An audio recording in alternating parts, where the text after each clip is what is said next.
Hi friends, good evening, नमस्कार। स्वागत है आपका अपने चैनल टोटल नॉलेज पे।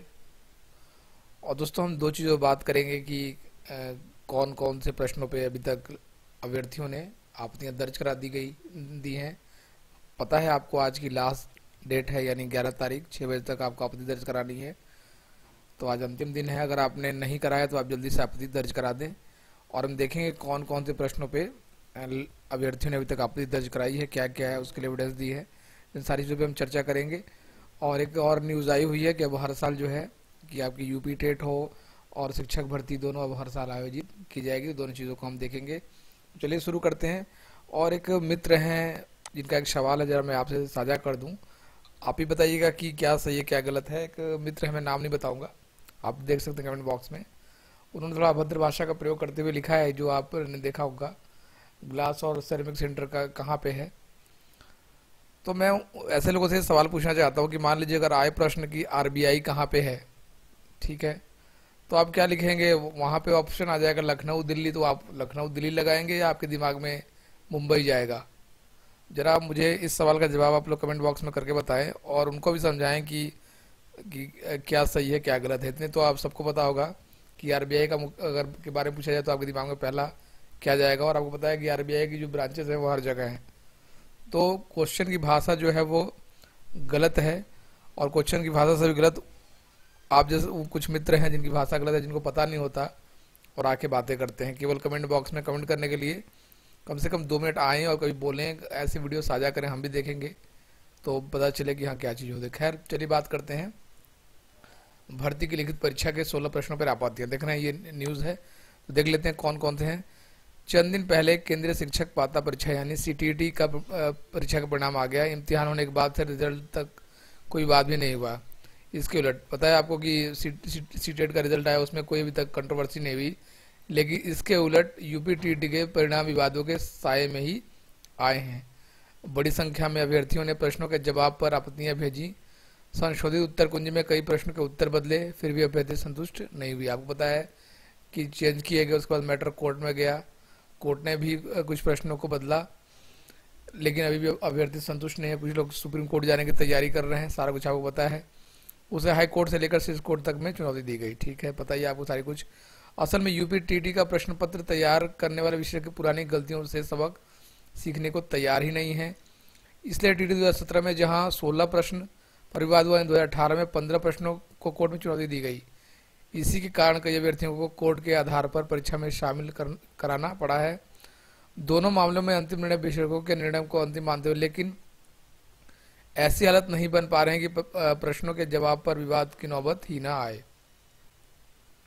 शिक्षक भर्ती की लिखित परीक्षा में भी करीब 16 प्रश्नों के जवाब पर आपत्तियां की जा रही हैं। तमाम अभ्यर्थियां नहीं, कितने प्रश्न हैं? 16 हैं। मैंने भी आपके साथ कुछ प्रश्न साझा किए थे और कई के प्रूफ भी मेरे पास हैं, तब जो मैंने कुछ लोगों के साथ शेयर भी किया आप लोगों के साथ। तमाम अभ्यर्थी आपत्तियां भेज चुके हैं, तो अन्य शुक्रवार शाम 6 बजे तक भेजने की तैयारी कर रहे हैं। यानी आज पता ही आपको 6 बजे तक है, तो अगर आपने भी नहीं डाली तो जल्दी से रिमाइंड करा देता हूँ, आप डाल दें। खास बात यह है कि अभ्यर्थियों ने इस बार आपत्तियां बेसिक शिक्षा परिषद के स्कूलों में पढ़ाई जा रही कक्षा 1 से 8 की किताबों से तैयार किया है, जिसे खारिज करना विषयों के लिए आसान नहीं होगा। ठीक है, जो परिषदीय पुस्तक हैं उनसे ही कई ने किए हुए हैं। एक अभ्यर्थी के माने तो नाथ पंथ के प्रवर्तक का नाम कक्षा 6 की किताब में मत्स्यनाथ और गोरखनाथ दोनों लिखा हुआ है। ठीक है, अगर आप कक्षा 6 की बुक देखेंगे उसमें भी है। और हिंदी साहित्य का इतिहास जो डॉक्टर नगेंद्र का है उसमें भी आप देख सकते हैं मत्स्यनाथ और गोरखनाथ दोनों को माना गया है। जब बच्चों को यह पढ़ाया जा रहा है कि गोरखनाथ का नाम खारिज कैसे किया जा सकता है। इस तरह से अन्य प्रश्नों में भी परिषद किताबें अभ्यर्थियों का हथियार बन रही हैं। हालांकि शीर्ष कोर्ट का निर्णय है कि परीक्षा में पूछे गए प्रश्नों का अंतिम जवाब विषय की ओर से ही तय होना है। बस एक ही चीज़ है, जो सुप्रीम कोर्ट की रूलिंग है उसमें ये कहा गया है कि जो विषय विशेषज्ञ होंगे उनका ही निर्णय मान्य होगा। ठीक है, उसमें किताबों का एज एविडेंस यूज़ किया जाएगा। जो लोग अंतिम निर्णय होगा वो विषय विशेषज्ञ होंगे, उन्हीं का मान्य होगा। प्रश्नों के कई विकल्प हुए थे मान्य। 68,500 सहायक अध्यापक भर्ती परीक्षा में तमाम प्रश्न कई विकल्प मान्य करना पड़ा था, इसलिए वहाँ पर कोर्ट तक नहीं पहुंचा था, लेकिन परीक्षा संस्था की किरकिरी जरूर हुई थी। ठीक है, तो ये था कि 16 प्रश्नों पर आपत्तियां दर्ज करा दी गई हैं। और मैंने भी आपके 9-10 प्रश्न जो मेरे पास एविडेंस उसका स्तर पर बात की थी, आपको पता ही होगा। तो अगर आपने नहीं कराया तो आप जल्दी से करा दें।